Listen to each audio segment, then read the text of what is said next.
Hello friends, welcome to our channel Vidyarthi Gyan. Friends, BFM में से module D एक नया मॉड्यूल शुरू कर रहे हैं हम। इसका चैप्टर 26 का पार्ट 1 देखेंगे।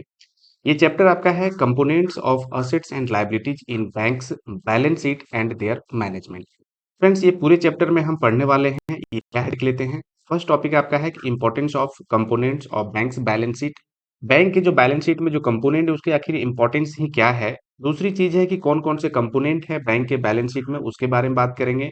और प्रॉफिट एंड लॉस अकाउंट में कौन कौन से कंपोनेंट्स यूज किए जाते हैं ये बात करेंगे। फाइनली आपका टॉपिक होगा असेट्स लायबिलिटी मैनेजमेंट का। ठीक है, तो देखिए फर्स्ट टॉपिक है उसके बारे में हम पहले समझते हैं कि क्या है कि importance of components of bank balance sheet.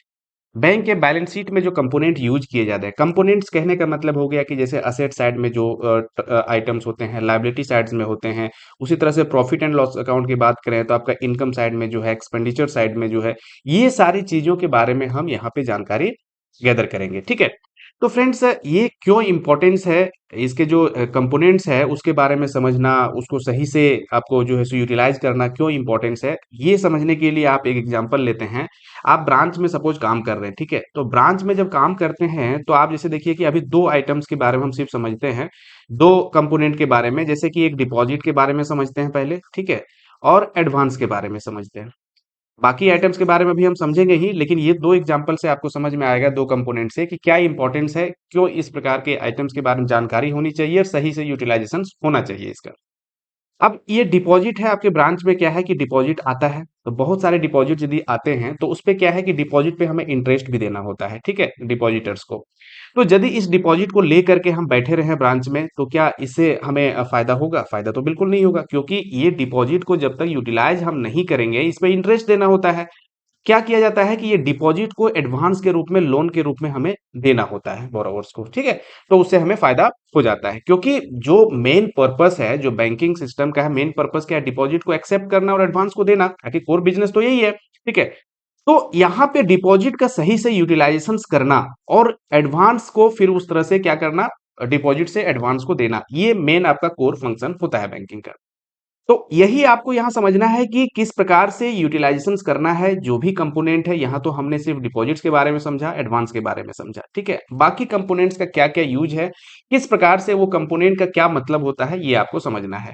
अब एक चीज बताइए, यदि यहाँ डिपॉजिट आपका बहुत ज्यादा हो जाता है तो क्या आप कुछ करते हैं? आप अपने लेवल पे, ब्रांच लेवल तो कुछ नहीं करते हैं, ठीक है। डिपॉजिट कहने का मतलब सिर्फ कैश नहीं होता है। डिपॉजिट कहने का मतलब आपके ब्रांच में जो डिपॉजिट है ना, कैश के फॉर्म में हो सकता है, आपके अकाउंट में पड़े हुए हो सकते हैं, ठीक है, उसकी बात हो रही है।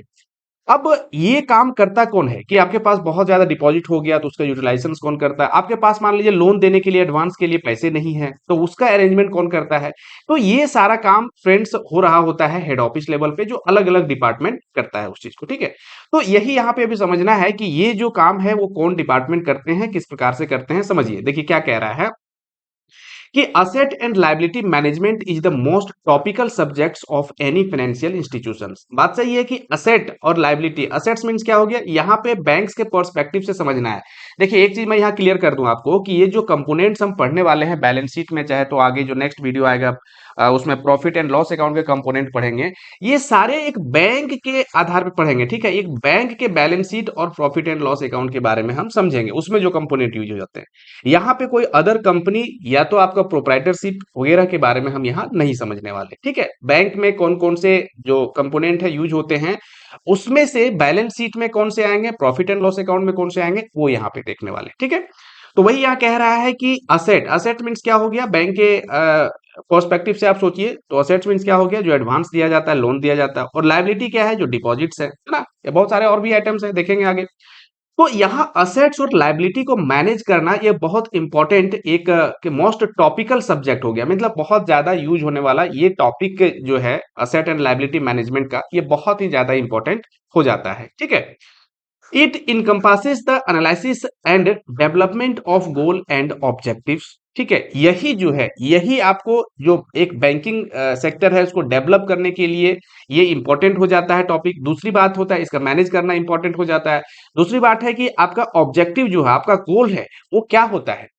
एक फाइनेंशियल इंस्टीट्यूशंस का, एक बैंकिंग का एक गोल क्या होता है? प्रॉफिट कमाना, कमर्शियल बैंक की बात करें तो इसके लिए ये इंपॉर्टेंट हो जाता है कि एक असेट और लायबिलिटी को सही से मैनेज किया जाए, ठीक है। The development of long term strategy plan, एक लंबे समय के लिए प्लान बनाया जाता है, ठीक है। Periodic profits plans and rate sensitive management, periodic profit मतलब किस प्रकार से प्रॉफिट कमाया जाएगा उसको, मतलब एक पीरियोडिकली उसको डिसाइड करना कि कहां से किस तरह से प्रॉफिट हम कमा सकते हैं।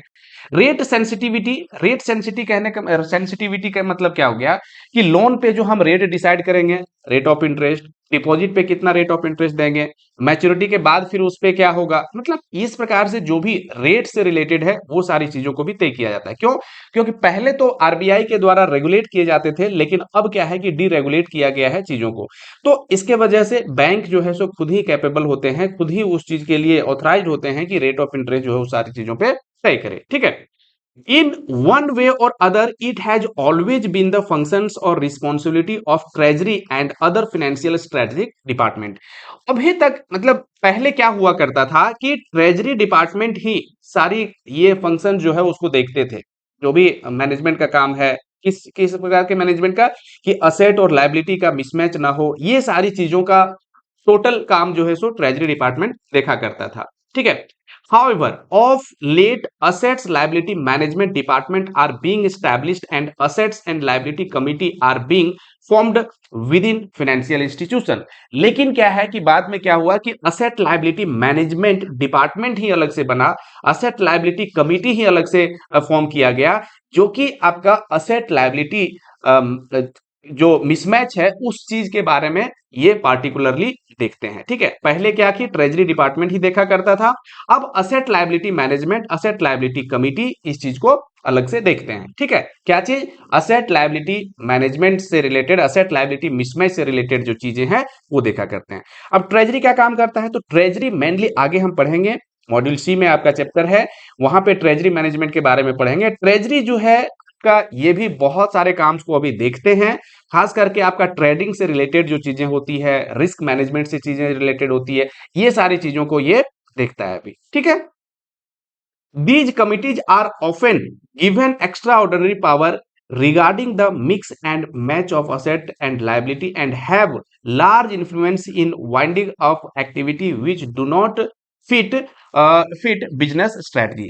और वैसे वैसे बिजनेस जो एक बिजनेस वैसे बिजनेस जो आपका एक प्रॉफिट मेकिंग ना हो, उसको वाइंड अप करने का भी ये पावर होता है एल्को कमिटी के पास। एसेट लायबिलिटी मैनेजमेंट डिपार्टमेंट जो है सो इस चीज का रिकमेंड कर सकता है मैनेजमेंट, ठीक है।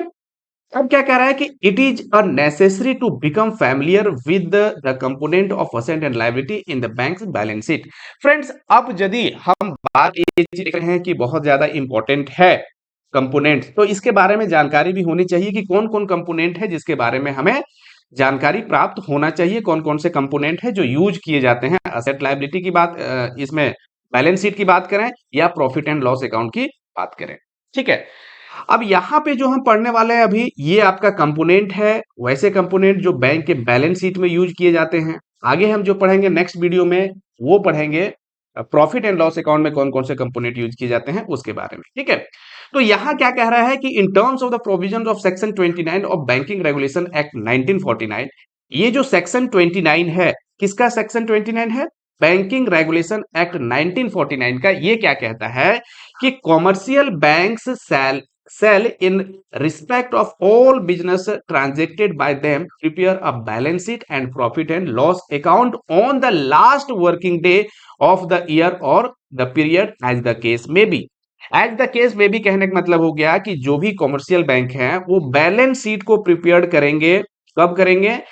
आपका लास्ट वर्किंग डे है ना, last working day of the year, उस डेट में जैसे 31 मार्च को बैलेंस शीट प्रिपेयर करेंगे। और वही प्रॉफिट एंड लॉस अकाउंट की बात करें तो फॉर द पीरियड मींस पूरे साल का वो profit and loss account prepare किया जाता है, ठीक है। और वो कहां पे ये बताया गया है, तो एज पर थर्ड शेड्यूल, ये जो फॉर्मेट है ना, forms set out in the third schedule, third schedule में इसी का बीआर एक्ट का, बैंकिंग रेगुलेशन एक्ट 1949 का जो थर्ड शेड्यूल है, उसमें आपका बताया गया है कि किस प्रकार से बैलेंस शीट और प्रॉफिट एंड लॉस अकाउंट को प्रिपेयर करना है। उसमें से पार्ट वन जो है, पार्ट वन यदि बात करें जो शेड्यूल थर्ड है, शेड्यूल थर्ड में पार्ट वन जो फॉर्म के बारे में बताया गया है उसमें बैलेंस शीट प्रिपेयर करना है, और पार्ट टू में आपका profit and loss account prepare करना है। ये शेड्यूल थर्ड में जो बताया गया है, ठीक है। पार्ट वन आपका बैलेंस शीट के लिए हो गया और पार्ट टू आपका प्रॉफिट एंड लॉस अकाउंट के लिए हो गया। अब फ्रेंड्स बैलेंस शीट क्या होता है, देखिए जेआईबी में आपने पढ़ा होगा बैलेंस शीट क्या है, प्रॉफिट एंड लॉस अकाउंट क्या है, इसके बारे में डिटेल पढ़ा होगा। यहाँ पे बहुत ज्यादा हम डिटेल में नहीं जा रहे हैं। ऐसे कुछ आप डिटेल में जाना चाहते हैं तो एबीएम में हमने चैप्टर नंबर 18 पढ़ाया है, वहां पे आप इसका डिटेल में जानकारी भी ले सकते हैं, ठीक है। यहाँ पे जो एज पर सिलेबस है उसी के आधार पे हम यहाँ पे चीजों को बताने की कोशिश कर रहा हूँ आपको। बैलेंस शीट क्या है, तो बैलेंस शीट एक स्टेटमेंट है जो असेट एंड लायबिलिटी कैपिटल के बारे में बताता है ऑन डेट। ऑन डेट कहने मतलब एक डेट को कि पोजीशन क्या है, बैंक का क्या पोजीशन है, कितना एसेट्स है, कितना लायबिलिटी है, कितना कैपिटल है, इसके बारे में जानकारी देता है किसी एक डेट को। किसी एक डेट कहने का मतलब लास्ट वर्किंग डे जो होता है फाइनेंशियल ईयर का, उस डेट के बारे में यहाँ पे बात होती है। वहीं प्रॉफिट एंड लॉस अकाउंट की बात करें तो ये भी एक स्टेटमेंट है, लेकिन यहां पे इनकम और एक्सपेंसेस से रिलेटेड चीजों के बारे में बताता है for the period. For the period कहने का मतलब हो गया कि पूरे साल का ये बनाया जाता है, पूरे एक साल का, और वो पूरे साल में बताता है कि इनकम और एक्सपेंडिचर क्या रहा है, प्रॉफिट है, लॉस है, ये सारी चीजों के बारे में, ठीक है। तो यहां इंपॉर्टेंट है ये कि फॉर द पीरियड के लिए होता है, मींस एक साल के लिए, पूरे एक साल के लिए होता है। और जो बैलेंस शीट है एज ऑन डेट होता है। एज ऑन डेट मतलब हो गया कि एक पार्टिकुलर डेट को असेट लायबिलिटी के क्या पोजीशंस है इसके बारे में बताता है। ये आपको क्लियर हो जाना चाहिए। अब देखिए फ्रेंड, कंपोनेंट के रूप में हमें जो पढ़ना है वो क्या है, ये देखिए ये लायबिलिटी साइड के कंपोनेंट्स है ये सारे, और ये सारे जो कंपोनेंट है वो असेट साइड के कंपोनेंट है, ठीक है। तो इसमें क्या है कि ये लायबिलिटी मींस क्या हो गया कि देनदारियां, बैंक के लिए देनदारियां हैं, ठीक है। इसमें क्या है कि सोर्स ऑफ फंड के नाम से भी जाना जाता है। सोर्स ऑफ फंड मींस क्या है कि ये सारे फंड्स का सोर्स किए जाते हैं ना, ये सारे फंड्स का, ये सारे फंड्स जो है सो सोर्स ऑफ फंड के रूप में जाने जाते हैं। वहीं ये सारे फंड को जो यूज किया जाता है बिजनेस में, इसलिए इसको यूजेज ऑफ फंड या एप्लीकेशंस ऑफ फंड्स के नाम से भी जानते हैं, जिसे आप असेट्स भी कहते हैं, ठीक है। तो ये आपका लायबिलिटी साइड होता है, ये आपका असेट साइड होता है। इसे आप सोर्स ऑफ फंड के नाम से भी जानते हैं, इसे यूजेज या एप्लीकेशंस ऑफ फंड के नाम से भी जानते हैं, ठीक है। क्यों यूजेज और एप्लीकेशन बोला जाता है, क्योंकि यही सोर्स ऑफ फंड जो होते हैं इसी को यूज किया जाता है बिजनेस में। बात समझ में आ गई। अब देखिए यदि सोर्स ऑफ फंड या लायबिलिटी की बात करें तो इसमें से आपका कैपिटल है, रिजर्व है, डिपॉजिट्स है, बोरोविंग्स है, अदर लायबिलिटीज एंड प्रोविजंस है, ये सारी चीजों के बारे में अभी बात हम करेंगे। यहाँ पे फ्रेंड्स एक चीज समझिए कि जो बाकी बैलेंस शीट होते हैं, बैंकिंग बैलेंस शीट के अलावा दूसरे कंपनी के बैलेंस शीट है, या तो फिर आपके जो प्रोप्राइटरशिप फॉर्म्स के बैलेंस शीट होते हैं, उसमें क्या होता है डिपॉजिट का पार्ट या डिपॉजिट कंपोनेंट नहीं होता है लायबिलिटी साइड में। लेकिन बैंक की बात करें तो यहाँ डिपॉजिट को एक्सेप्ट किया जाता है, इसलिए ये डिफरेंस है, याद रखिएगा इसको, ठीक है। उसी तरह से यदि हम यूजेज ऑफ फंड्स में यदि इधर असेट साइड की बात करें तो यहाँ पे कैश इन हैंड तो होता है दूसरे बैलेंस शीट में भी, लेकिन बैलेंस विद आरबीआई, आरबीआई के साथ जो बैलेंस होता है बैंक का, ये बाकी बैलेंस शीट में आपको देखने को नहीं मिलता है। उसी तरह से बैलेंस विद बैंक तो होता है, दूसरे बैंक के साथ बैलेंस तो हो सकता है बाकी बैलेंस शीट में भी, लेकिन मनी एट कॉल या शॉर्ट नोटिस के रूप में आप वहां पे दूसरे बैलेंस शीट में नहीं देखते हैं, ये बैंक के बैलेंस शीट में आपको देखने को मिलता है, ठीक है। उसी तरह से फ्रेंड्स एडवांस की बात करें, एडवांसेस भी दूसरे बैलेंस शीट में नहीं देखने को मिलता है, यहाँ पे मिलता है। यहाँ लोन के रूप में, एडवांस के रूप में जो दिए जाते हैं, ये कंपोनेंट भी देखने को मिलता है। बाकी बैलेंस शीट में क्या होता है कि क्रेडिट में जब चीजों को क्या किया जाता है, सेल किया जाता है, तो वहां पे आपका डेटर्स के रूप में होता है वो, ठीक है। तो ये चीज भी आपको ध्यान में रखना चाहिए, जो डिफरेंस है यहाँ पे। बाकी इसके कंपोनेंट के बारे में एक एक करके हम यहाँ पे थोड़ी सी जानकारी इसके बारे में लेंगे। हालांकि बहुत ज्यादा डिटेल में हम नहीं जाएंगे, यदि आपको थोड़ा सा डिटेल पढ़ना है इसके बारे में तो हमने ऑलरेडी जो एबीएम में चैप्टर नंबर 18 है वहां पे बैलेंस शीट के बारे में डिटेल में थोड़ी सी चर्चा हमने करी है, ठीक है। क्योंकि ये अकाउंटिंग का पार्ट होता है, यहाँ पे बहुत ज्यादा हम इस टर्म के बारे में सिर्फ समझेंगे, बहुत ज्यादा अकाउंटिंग टर्म में यहाँ पे हम नहीं जाएंगे, डिटेल में इसके नहीं जाएंगे, ठीक है, समझिए। अब देखिए फर्स्ट आपका जो कंपोनेंट है वो है कैपिटल। कैपिटल क्या होता है फ्रेंड्स, कोई भी बिजनेस शुरू करने से पहले कैपिटल लाया जाता है, खुद का फंड होता है ना, बाद में फिर मार्केट से भी रेज किया जा सकता है। तो ये खुद का जो फंड होता है ऑनर का, यही आपका कैपिटल होता है, ठीक है। देखिए capital represents the owner's stake in a bank and it serves a cushion for depositors and creditors to fall back in case of losses। यदि बिजनेस में लॉस होता है यदि बिजनेस में लॉस होता है उस समय डिपॉजिटर्स जिन्होंने डिपॉजिट दिया है बैंक को या क्रेडिटर जो बैंक है उसके लिए ये क्वेश्चन के रूप में काम करता है, थोड़ा बहुत यहां से उसे हेल्प मिल जाता है ना, कैपिटल से। It is considered to be a long term sources of fund. ध्यान रखिएगा ये लॉन्ग टर्म सोर्सेस के रूप में जाना जाता है। लॉन्ग टर्म सोर्सेस क्यों? क्योंकि जो ये कैपिटल है ये ओनर्स का कैपिटल है, खुद का कैपिटल है, ये लंबे समय के लिए बिजनेस जब तक चलता है तब तक ये कैपिटल यूज होता है, इसी वजह से ये लॉन्ग टर्म सोर्सेस के नाम से ये जाना जाता है। सोर्सेस आपको पता है कि सोर्सेस लायबिलिटी साइड में जो आइटम है उसे सोर्सेस के नाम से भी जानते हैं, सोर्सेस ऑफ फंड। ठीक है, आगे देखिए, minimum capital requirement for the domestic and foreign bank is prescribed by the reserve bank of India. RBI के द्वारा प्रिस्क्राइब किया जाता है कि कितना डोमेस्टिक बैंक को, फॉरेन बैंक को कितना कैपिटल का रिक्वायरमेंट है, कितना उसे कैपिटल रखना पड़ेगा। बात समझ में आ रही है? ये जो कैपिटल होता है ओनर्स का खुद का फंड होता है। अच्छा, एक चीज यहां पे आपको समझना चाहिए कि यदि कैपिटल खुद का फंड होता है फिर ये लायबिलिटी साइड में क्यों आता है? अकाउंटिंग में भी आपने पढ़ा होगा कि कैपिटल जो है लायबिलिटी साइड में आता है। क्यों आता है? क्योंकि एक कॉन्सेप्ट आपने पढ़ा है कि business entity concept. Business entity concept में क्या होता है कि बिजनेस को अलग समझा जाता है और ऑनर्स को अलग समझा जाता है। ठीक है, मींस क्या हो गया कि एक बार यदि ऑनर्स ने शुरू किया बिजनेस, तो बिजनेस शुरू किया कैपिटल अपना कंट्रीब्यूट करके, तो वैसे केस में अब वो बिजनेस से अलग समझा जाता है और जो ऑनर्स है वो अलग समझा जाता है। बात समझ में आ रहा है कि बिजनेस अलग होगा, ऑनर अलग होगा। तो जो बिजनेस में कैपिटल लगाया है वो भी ऑनर्स को उस कैपिटल को क्या है कि बिजनेस से अलग रख करके और खुद को अलग यदि समझा जाएगा तो वो कैपिटल एक तरह से क्या हो जाता है, लायबिलिटी हो जाता है कि उस कैपिटल से हमें प्रॉफिट कमाना है, हमें उस कैपिटल को वापस लेना है। तो कहने का मतलब एक तरह से ये लायबिलिटी का ही काम करता है। बात समझ में आ गई? चलिए आगे देखिए, रिजर्व एंड सरप्लस का क्या मतलब होता है? Reserve and surplus, the components under this items includes statutory reserves. Means reserves means क्या हो गया कि रिजर्व में रखना कोई चीजों को। ठीक है, तो यहां पे फंड की बात हो रही है, तो रिजर्व में फंड जो रखे जाते हैं वो आपका रिजर्व ऑफ फंड हो गया। तो रिजर्व एंड सरप्लस के नाम से जाना जाता है वो।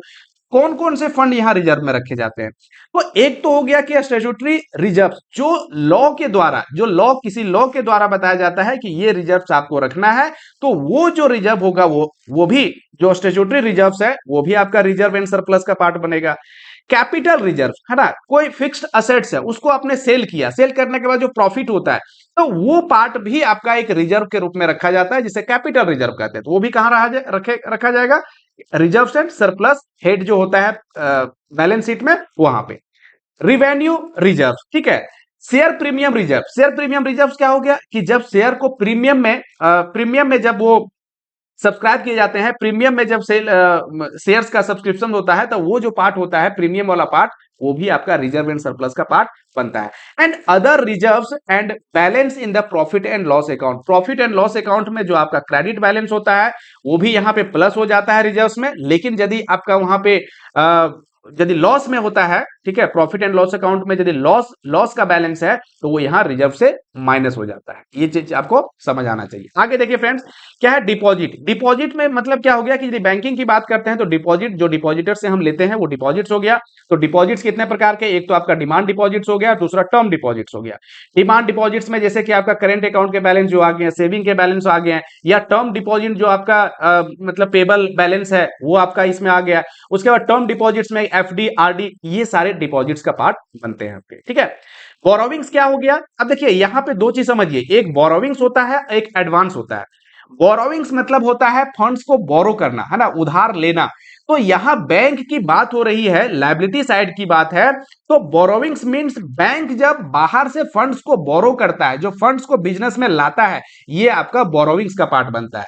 वहीं असेट साइड में हम देखेंगे एडवांस। एडवांस मींस क्या हो गया कि जब दिया जाता है, फंड को जब दिया जाता है दूसरों को, बोरोवर्स को दिया जाता है, तो वो कहलाता है एडवांस, जो हम एसेट साइड में देखेंगे। यहां लायबिलिटी साइड में बोरोविंग्स आता है, मींस बैंक जो है सो कहीं बाहर से आपको फंड लाता है। कहां से फंड लाता है? जैसे आपका आईडीबीआई हो गया, एक्जिम बैंक ऑफ इंडिया हो गया, नाबार्ड हो गया, ये सारी जगहों से आपका रिफाइनेंस लेता है। रिफाइनेंस मींस हो गया कि फंड लाया जाता है और उसको फाइनेंस किया जाता है ना। तो बोरोविंग्स किया जाता है, रिफाइनेंस किया जाता है, तो ये सारे पार्ट कहां आते हैं? आपके बोरोविंग्स के पार्ट बनते हैं। बात समझ में आ गई? चलिए आगे हम बात करते हैं। अब आगे है आपका कि other liability and provisions. Other liability and provisions में क्या हो गया कि इसके अलावा जो भी अभी हमने पढ़ा उसके अलावा जो भी लाइबिलिटीज है वो इस हेड में रखा जाएगा अदर लाइबिलिटीज एंड प्रोविजन के नाम से। ठीक है, समझ में आ रहा है? उसमें से आपका फर्स्ट है बिल पेबल। वैसे वैसे फंड जिसका हमें पे करना है ना, बिल्स पेबल के नाम से है। जैसे आपका दिस इंक्लूड्स अ ड्राफ्ट।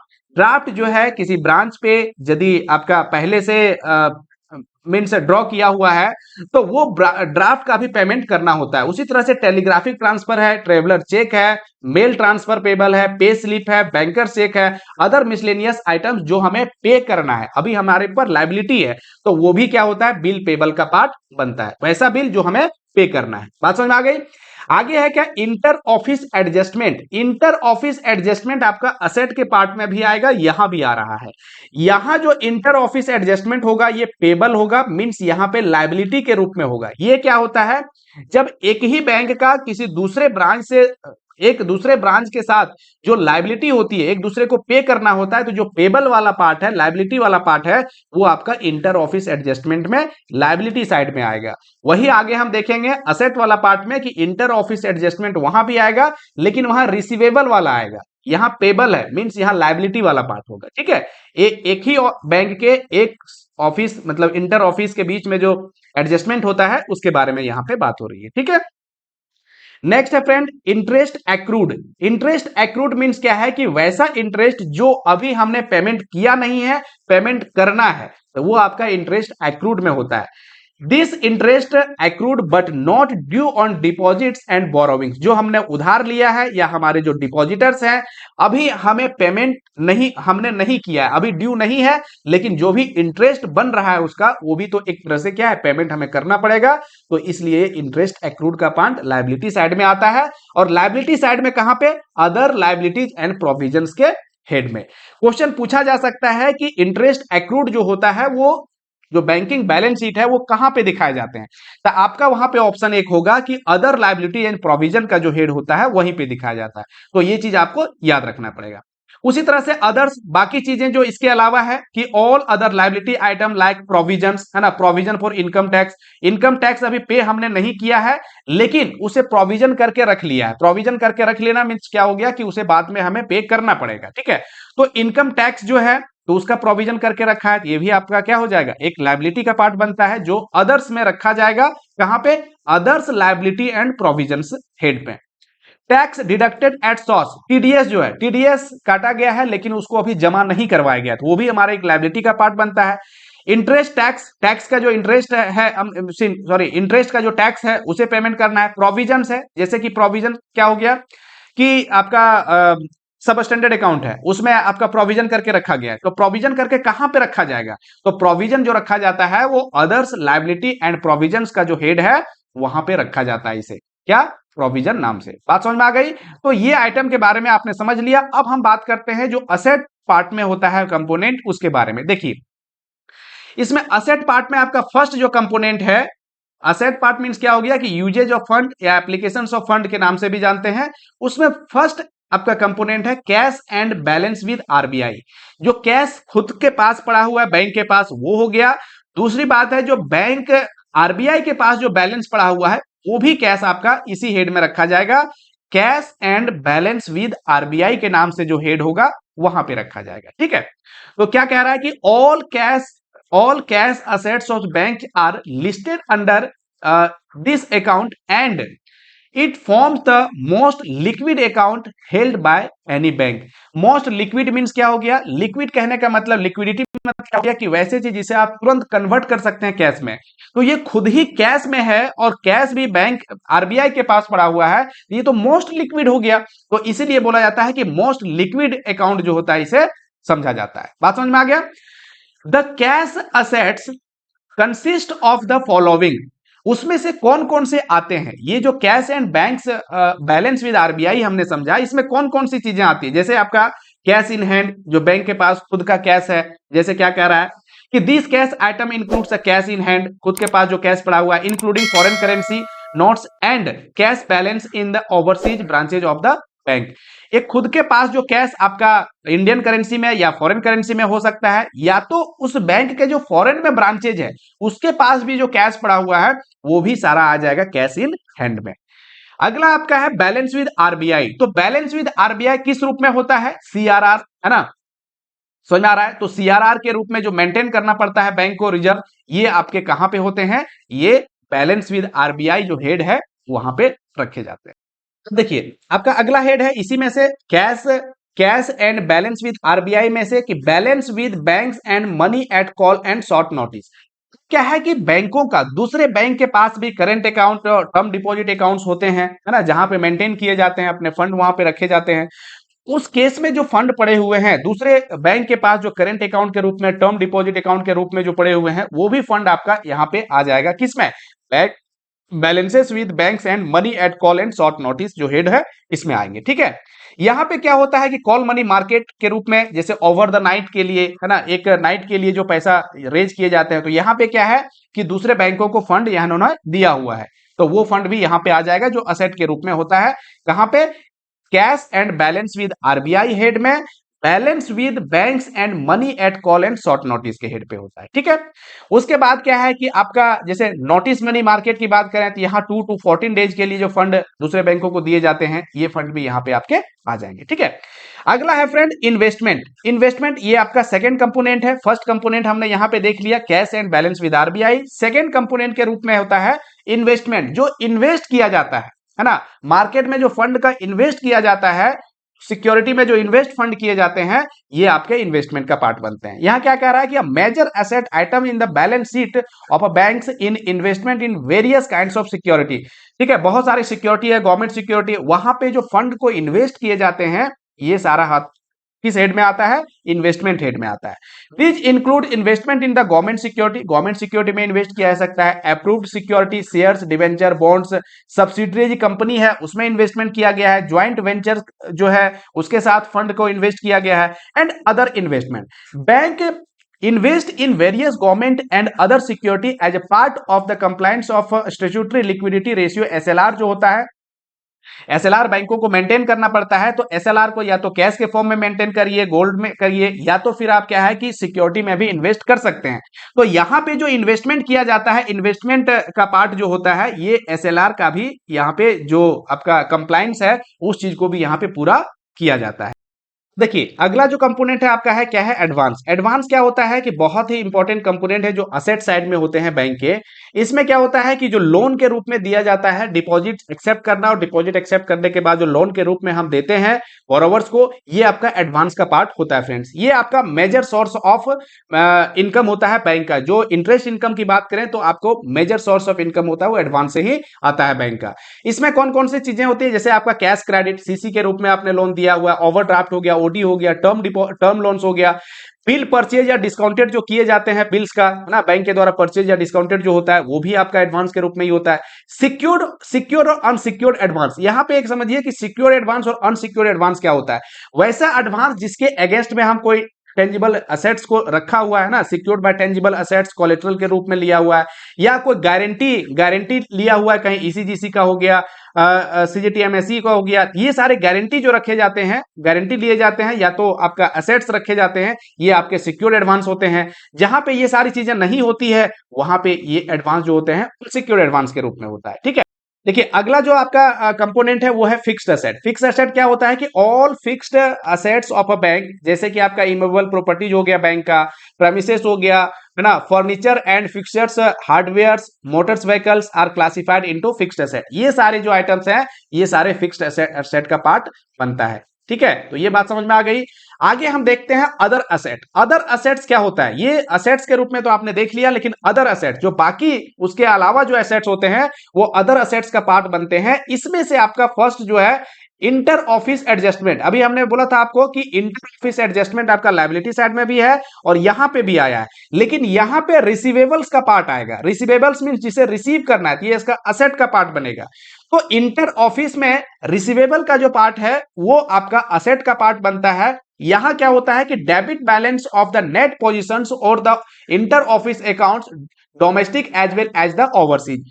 एक ही ऑफिस मतलब एक ही बैंक के जो ऑफिस होते हैं उसमें जो डेबिट बैलेंस होते हैं, है ना, नेट पोजीशंस में से डेबिट बैलेंस है तो उसका जो एडजस्टमेंट किया जाता है वो आपका रिसीवेबल्स का पार्ट बनता है, इंटर ऑफिस एडजस्टमेंट का पार्ट बनता है। ठीक है, अगला आपका है कि interest accrued. Interest accrued means वैसा इंटरेस्ट जो अभी ड्यू नहीं है लेकिन वो हमें मिलने वाला है, तो वो आपका इंटरेस्ट आ जाता है। वो आपका जो पार्ट बनता है वो अदर असेट का पार्ट बनता है।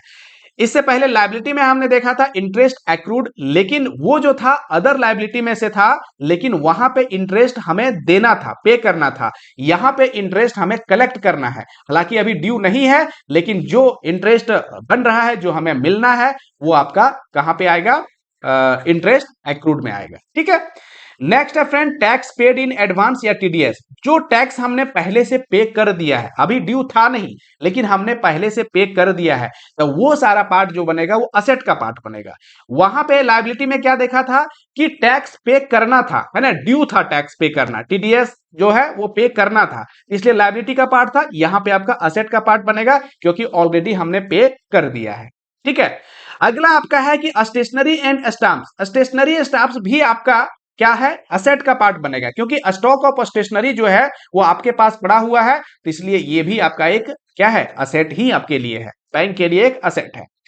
Non banking assets acquired in satisfaction of claim. अब मान लीजिए कि कोई जैसे लोन सी है, एनपीए हो गया, जो कोलेटर पड़े हुए हैं उसको रियलाइज करके हमें फंड मिला, है ना, रियलाइज करके हमारे पास फंड आया, तो वो जो पार्ट बनेगा वो non banking asset acquired in satisfaction of claim. Non banking assets मतलब बैंक का असेट तो एक तरह से उसका खुद का तो नहीं है, वैसा रहता तो फिर तो फिक्स असेट आता, फिक्स असेट में आता।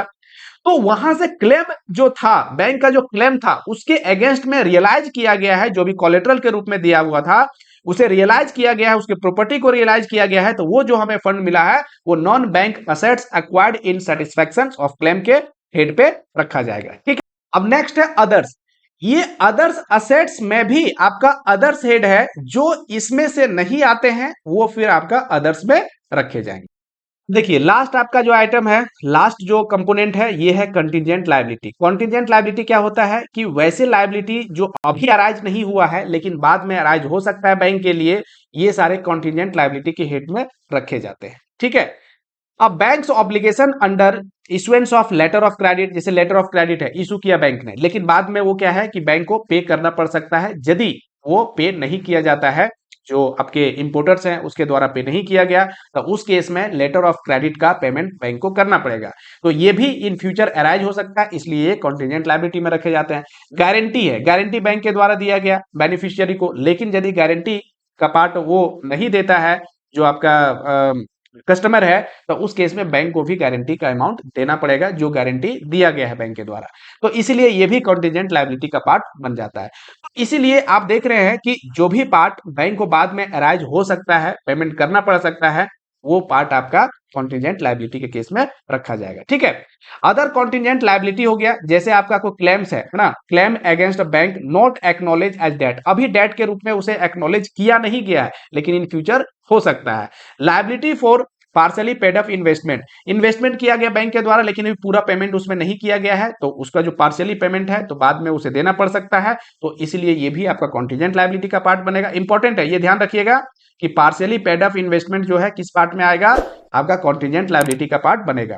ठीक है। उसी तरह से कि liability on account of outstanding forward exchange contract, contract जो किया जाता है, आपको पता है जो डेरिवेटिव्स में आपने पढ़ा था, फ्यूचर, फॉरवर्ड, स्वैप, ये सब सारी चीजें, तो जो पेमेंट किया जा सकता है ना, हो सकता है पेमेंट उसका अराइज हो सकता है, जो हमें करना पड़ सकता है इन फ्यूचर, तो वो भी आपका जो फॉरवर्ड एक्सचेंज कॉन्ट्रैक्ट किया जाता है, ये भी कंटीजेंट लायबिलिटी का पार्ट बनेगा फ्रेंड्स। आगे है कि आपका cumulative dividend, cumulative arrear of cumulative dividend, कि डिविडेंड आपने देने के बारे में बात करी लेकिन डिविडेंड अभी दिया नहीं है, वो क्यूमुलेटिव हुआ है, मतलब एक साथ आपका क्यूमुलेटिव होता आया है। आपका यदि बात करें कि नेक्स्ट ईयर का डिविडेंड जो है सो इस बार क्यूमुलेटिव हुआ है, फिर पिछले साल का भी डिविडेंड भी क्यूमुलेटिव हो गया। क्यूमुलेटिव मींस क्या है? इकट्ठा हो चुका है अभी। ठीक है। तो उसका पेमेंट भी आपको करना पड़ सकता है, तो ये भी आपका कॉन्टीजेंट लायबिलिटी का पार्ट बनेगा। बिल रीडिस्काउंटेड, रीडिस्काउंटेड मींस क्या हो गया कि एक तो बिल आप डिस्काउंट करते हैं, बैंक अपने लेवल पे क्या करता है? बिल को डिस्काउंट करता है, लेकिन बैंक के पास भी बिल डिस्काउंट क्यों किया जाता है? इसके बाद समझिए बात को कि आपका बिल ऑफ एक्सचेंज जो कोई कस्टमर लेकर के आता है, आप उसे क्या करते हैं कि उसका अभी ड्यू डेट आया नहीं है, लेकिन उसका पेमेंट आप कर देते हैं। बैंक जो है पेमेंट कर देता है, बिल को डिस्काउंट करके, है ना, कुछ कमीशन काट के उसका पेमेंट को कर देता है। अब बैंक के पास पैसा कब आएगा? ड्यू डेट में आएगा। लेकिन अब ये बिल ऑफ एक्सचेंज के लिए बैंक को भी पैसे की जरूरत है, तो ये बिल ऑफ एक्सचेंज लेकर के जाता है, आरबीआई के पास जाएगा। आरबीआई उसे फिर से क्या करता है? पेमेंट दे देता है डिस्काउंट करके। तो यही कहलाता है रीडिस्काउंटिंग। जब बिल जो डिस्काउंटेड है उसे बैंक आरबीआई के पास लेकर के जाता है, वहां से फिर वो पैसे को लेता है, तो उस केस में उसे रीडिस्काउंटेड बोला जाता है, बिल का रीडिस्काउंट करवाना। अंडर राइटिंग क्या होता है? अंडर राइटिंग, तो अंडर राइटिंग क्या होता है? आपको पता है कि सेकेंडरी मार्केट जो है, जहां पे शेयर्स इशू किए जाते हैं, तो एज पर सेबी गाइडलाइंस उसका जो सब्सक्रिप्शन होता है शेयर का, वो आपको एज पर जो गाइडलाइन है, जैसे 90% है, तो 90% आपका शेयर का सब्सक्रिप्शन होना चाहिए, ठीक है, नहीं तो फिर वो वैलिड नहीं माना जाएगा। तो इसी वजह से बैंक क्या करता है कि वैसी जो कंपनी है जो शेयर को इशू करती है उसके अंडर राइटिंग देता है। अंडर राइटिंग मीन्स क्या होता है कि कहता है कि यदि 90% आपका सब्सक्रिप्शन नहीं हुआ, तो उस केस में हम उस चीज को क्या करेंगे? सब्सक्राइब करेंगे। तो ऐसे जो कंडीशन होते हैं अंडर राइटिंग बोले जाते हैं। तो यहां भी एक कंटिजेंट लायबिलिटी का पार्ट ये बन जाता है। कमिटमेंट, किसी के साथ आपने कमिटमेंट किया है ना, लोन देने का कमिटमेंट किया, लोन लेने का कमिटमेंट किया, उस चीज को आप पूरा नहीं करते हैं, उसके लिए आपको जो है सो पेमेंट देना पड़ जाता है, पेनल्टी देने पड़ते हैं, तो ये कहलाता है कमिटमेंट्स में आ जाते हैं। समझ में आ रहा है? तो estimated amount contract remaining to be executed on capital accounts and not provided for that. आप कैपिटल अकाउंट्स के लिए कॉन्ट्रैक्ट आपने किया। कैपिटल अकाउंट्स क्या हो गया कि वैसे वैसे अकाउंट जहां से आपका एसेट क्रिएट होता है, उसका भी आपने एग्जीक्यूट नहीं किया, रिमेनिंग पार्ट जो अभी बचा हुआ है ना, तो वो भी आपको देना पड़ सकता है। इसीलिए ये भी कॉन्टिजेंट लायबिलिटी का पार्ट बनेगा। फ्रेंड्स, यहां इंपॉर्टेंट कंटिजेंट लायबिलिटी को समझने से ज्यादा ये तो समझ लिया कि वैसे लायबिलिटी जो इन फ्यूचर हमें अराइज हो सकता है, उसमें लेटर ऑफ क्रेडिट हो गया, गारंटी हो गया, को एक्सेप्टेंस हो गया, तो ये सारी चीजों को सिंपली आप समझते हैं। लेकिन यहां पे आपको क्वेश्चन जो पूछा जाएगा, वो क्वेश्चन यहां ज्यादा जो चांसेज है पूछने का, जैसे फॉरवर्ड एक्सचेंज हो गया, है ना, ये डेट इन फ्यूचर, डेट जो अराइज होने वाला है, उसके बाद पार्शियली पेड अप इन्वेस्टमेंट हो गया, क्यूमुलेटिव जो एरियर ऑफ क्यूमुलेटिव डिविडेंड है, इससे रिलेटेड क्वेश्चन पूछे जा सकते हैं। अंडर राइटिंग हो गया, तो ये किसके पार्ट बनेंगे? ये कॉन्टिजेंट लायबिलिटी के पार्ट बनेंगे। अब क्यों बनेंगे इसके बारे में आपने समझ लिया है कि ये अभी अराइज नहीं हुआ है, लेकिन इन फ्यूचर ये अराइज हो सकता है। बात समझ में आ गई? तो फ्रेंड्स, आज की वीडियो यही रखते हैं। नेक्स्ट पार्ट में हम पढ़ेंगे कि प्रॉफिट एंड लॉस अकाउंट में कौन कौन से आइटम्स यूज होते हैं, कौन कौन से कंपोनेंट हैं, उसके बारे में। तो यदि वीडियो आपको अच्छा लगा तो इसे लाइक जरूर करिए, शेयर करिए जितना ज्यादा हो सके, और चैनल पे नए हैं तो चैनल को सब्सक्राइब करिए, बेल आइकन को हिट करिए, ताकि आगे के जो वीडियो आएंगे उसका नोटिफिकेशन आपको पहले प्राप्त हो पाए। चलो मिलते हैं नेक्स्ट के वीडियो में। Thank you.